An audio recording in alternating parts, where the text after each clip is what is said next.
Les millions de Françaises et de Français qui sont exprimés en 2005 méritent d'avoir voix au chapitre, au moins dans ce texte. C'est la raison pour laquelle on propose d'ajouter que le non-respect du vote populaire de 2005 est une forfaiture inacceptable contre la souveraineté populaire.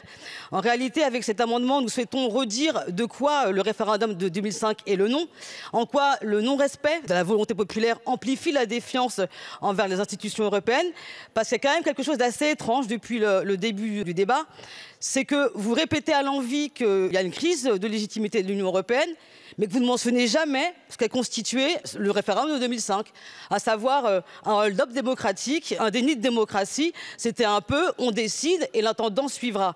Donc la réalité, c'est que depuis des décennies, le projet européen s'est construit sans les peuples et même contre les intérêts des peuples européens.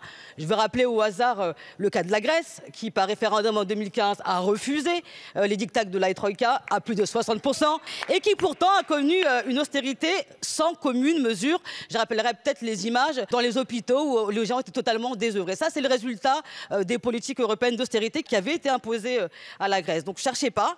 Il y a vraiment un sujet là-dessus à réexpliquer en quoi ce vote était important. Il n'y a vraiment aucune raison que ça ne soit pas fait.